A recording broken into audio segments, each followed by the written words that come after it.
5. Yep. Why does Mussolini make the cut? Well, because he has enormous power in Italy. And there are two fateful decisions for Italy in the war, and he makes them. One is he doesn't have to decide to go into the war in 1940, but he does. In fact, oddly, Mussolini makes one of the best decisions of any of the strategists in September 39, August 39, when he stays out.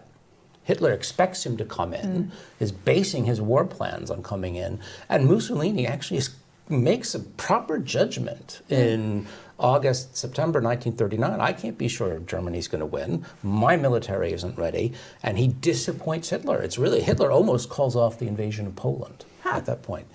But then it's Mussolini who can't contain himself in May 1940, when he's like, oh my God, the Germans are actually going to win. I've got to go in.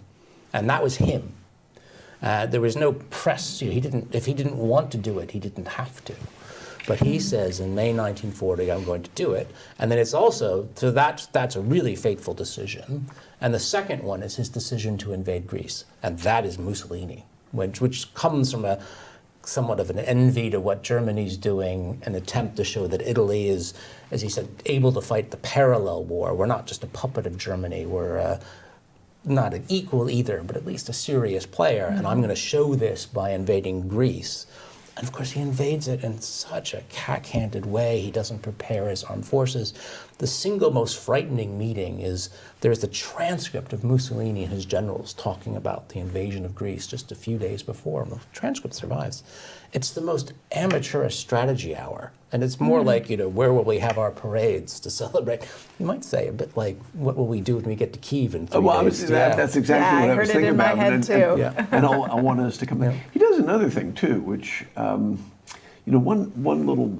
sort of vignette from the war, which I've always found fascinating, is that Hitler, who usually stayed in Germany, goes on this tour to meet with Pétain after France has fallen, with Franco, and with Mussolini. Yep. And he goes in a train. Do you know what the name of the locomotive was? America. No, really? Yeah, I mean, because Hitler, and you capture this, he has this very weird sort of bipolar view of the United States as being this kind of mongrel nation on the one hand, but this incredible industrial power that is Germany's rival, and so they're building the America bomber or whatever. But when what he wants to do is he wants to bring Pétain into the war. Yeah. And he wants to bring Franco into the war. And the thing that really, one of the things that scuppers it is the Italians want large chunks of French North Africa, and Pétain and those guys are not willing to go along with it.